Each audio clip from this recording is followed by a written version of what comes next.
संदेश है कि भारत दिन के साथ साथ रात के अंधेरे में भी वार कर सकता है।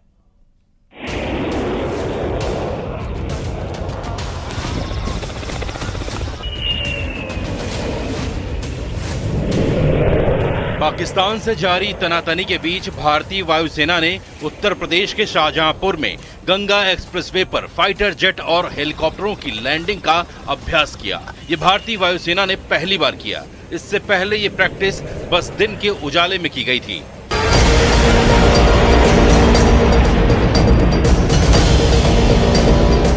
लेकिन गंगा एक्सप्रेसवे पर बनाई गई एयर स्ट्रिप को खास तौर पर रात में विमानों की लैंडिंग के लिए तैयार किया जाना था और भारतीय वायुसेना ने रात में वहां विमानों का टच डाउन करवाकर अपनी उस तैयारी को परखा, जिससे पाकिस्तान की सेना की सांसें अटक गईं।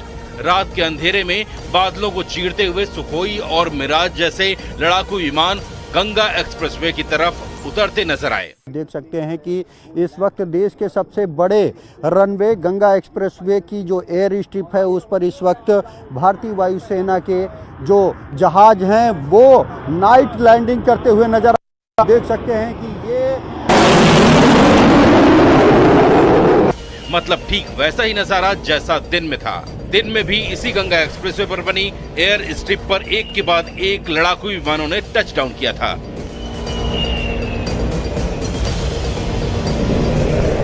मतलब पाकिस्तान को यह साफ संदेश था कि दिन हो या रात, उजाला हो या अंधेरा, भारतीय वायुसेना की ताकत पर कोई असर नहीं पड़ने वाला।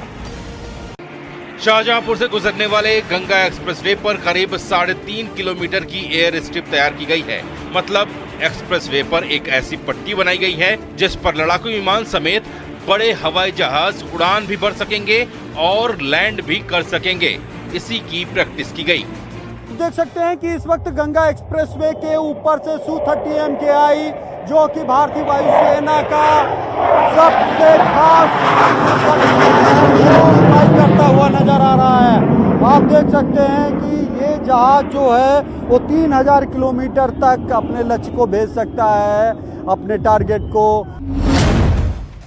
राफेल, सुखोई 30, जगुआर, MiG-29 और मिराज 2000 शामिल थे। ट्रांसपोर्ट में C-130J, सुपर हरकुलिस, AN-32 और Mi-17V5 हेलीकॉप्टर की लैंडिंग हुई है। एक्सप्रेसवे पर राफाल और सुखोई जैसे विमानों का टचडाउन करवाकर भारतीय वायुसेना ने अपनी ताकत साबित कर दी। इससे पाकिस्तान को सीधा संदेश देने की कोशिश की गई कि अगर जंग की नौबत आई तो भारतीय वायुसेना के विमान किसी भी शहर से उड़कर उसका काम तमाम कर सकते हैं। इसी की प्रैक्टिस शाहजहांपुर में की गई। गंगा एक्सप्रेसवे पर बनाई गई ये एयर स्ट्रिप करीब 3.5 किलोमीटर लंबी है, जिस पर आधुनिक विमानों को लैंड कराया जा सकता है। इसकी खासियत ये है कि यहाँ सिर्फ दिन नहीं बल्कि रात में भी टच डाउन करवाया जा सकता है। एक्सप्रेसवे पर लगातार बनाई जा रही इस तरह की एयर स्ट्रिपों से विमानों के लिए एयर बेस से उड़ान भरने की मजबूरी खत्म हो जाएगी। मतलब पाकिस्तान भारतीय वायुसेना के एयर बेसों पर नजरें गड़ाकर बैठा रह जाएगा और वायुसेना के विमान सड़कों से उड़ान भर के ही उस पर धावा बोल देंगे।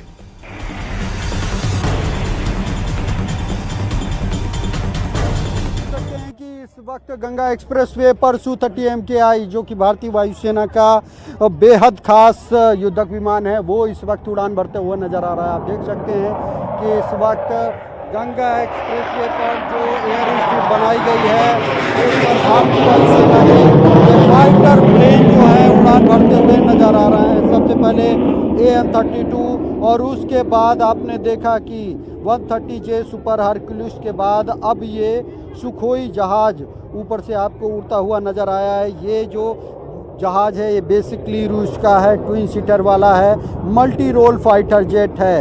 इंडियन एयर फोर्स के पास 260 से अधिक जो सुखोई विमान हैं वो इस वक्त मौजूद हैं। 2002 में ये इंडियन एयरफोर्स की फ्लीट में शामिल हुआ था। ये जेट सबसे ताकतवर फाइटर प्लेन में से एक है। सुखोई MKI 3000 किलोमीटर तक हमला करने में सक्षम है और इसके साथ ही साथ जो अन्य फाइटर प्लेन हैं वो भी एक एक करके सामने आकर इस गंगा एक्सप्रेसवे की इस एयर स्ट्रिप जो कि 3.5 किलोमीटर लंबी है, उस पर टच एंड गो की एक्सरसाइज में शामिल होते हुए नजर आ रहे हैं। भारत के पास ऐसी सिर्फ एक एयर स्ट्रिप नहीं है, बल्कि भारत ने ऐसे कई एक्सप्रेसवे तैयार कर रखे हैं जिन पर विमानों की लैंडिंग कराई जा सकती है और एक्सप्रेसवे का ये जाल भारत के कई राज्यों में फैला हुआ है। भारतीय वायुसेना केंद्रीय सड़क और परिवहन मंत्रालय के साथ मिलकर देश भर में ऐसी कुल 28 एयर स्ट्रिप बनाने की तैयारी में लगी हुई है, जिनमें कई तो बनकर तैयार हो चुकी हैं और कई की टेस्टिंग भी की जा चुकी है।